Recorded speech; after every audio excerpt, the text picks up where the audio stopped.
বিয়ের প্রথম রাতে বউকে জিজ্ঞেস করেছিলাম, তুমি আমার কাছে কি চাও? বউ লাজুক মুখে বলল, যা চাই দিবেন তো? হাতে হাত রেখে বলেছিলাম, আমার সাধ্য থাকলে আমি অবশ্যই তোমার চাওয়া পূরণ করব। বউ বলেছিল, তাহলে শুনুন, আমি আপনার কাছে একটা বরকতময় সংসার চাই। আমি মুচকি হেসে বলেছিলাম, আর কিছু? সে বলেছিল, দুজনে মিলে এত আমল করতে চাই যে মৃত্যুর পরেও যেন আমরা একসাথে জান্নাতে থাকার সুযোগ পাই। কারণ আল্লাহ তাআলা পবিত্র কুরআনে বলেছেন, স্বামী স্ত্রী দুজনেই নেককার হলে দুজনেই একই জান্নাতে থাকবে। আপনি নেক আমল করতে রাজি আছেন তো? আমি বলেছিলাম, ইনশাআল্লাহ। সে আবার বলেছিল, আর শুনুন, আমি সংসারে কোনো অশান্তি চাই না, তাই আমরা দুজনেই নিয়মিত তাহাজ্জুদের নামাজ পড়বো ইনশাআল্লাহ। কারণ যে ঘরে স্বামী স্ত্রী দুজনেই তাহাজ্জুদের নামাজ পড়বে সেই ঘরে কোনোদিন অশান্তি হবে না, আর বেশি রাগ করা যাবে না। রাসূল সাল্লাল্লাহু আলাইহি ওয়াসাল্লাম বলেছেন, রাগ মানুষের ঈমানকে ধ্বংস করে দেয়।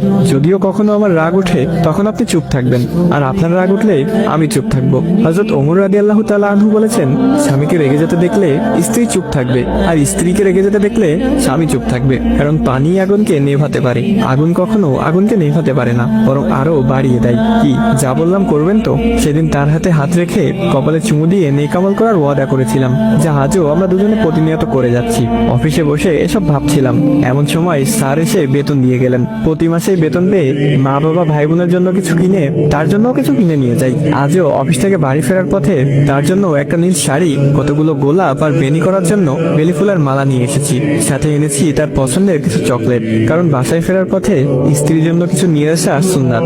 বাসার সামনে দাঁড়িয়ে কলিং বেল টিপ দিতে সে এসে দরজা খুলে দিয়ে আমাকে জড়িয়ে ধরলো। প্রতিদিনই এমনটাই করে সে, তাই আজকেও ব্যতিক্রম না। আমার হাতে এসব কিছু দেখে সে বলল, এত কিছু আনার কি প্রয়োজন ছিল? তোমার হালাল রোজগারে অল্পতেই আমি সন্তুষ্ট। আমি হেসে বললাম, এমনি এমনি তো আর আনিনি। রাসূল সাল্লাল্লাহু আলাইহি ওয়াসাল্লাম বলেছেন, যে স্বামী তার স্ত্রীর জন্য মন খুলে ব্যয় করবে, কিয়ামতের দিন আল্লাহ তাকে পুণ্যে ধনী বানিয়ে দিবে। সে খানিকটা রেগে বলল, হয়েছে, আর বলতে হবে না।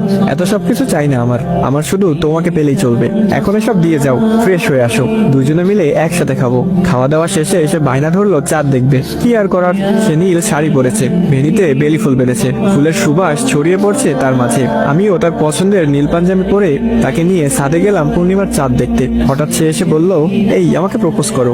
না করলেও যে উপায় নেই, বড্ড অভিমানী সে। তার বেনিতে গাঁথা গোলাপ ফুল নিয়ে তার সামনে হাঁটু গেড়ে বসে বললাম, এই তুমি কি আমার জ্যোৎস্না রাতের চাঁদ হবে?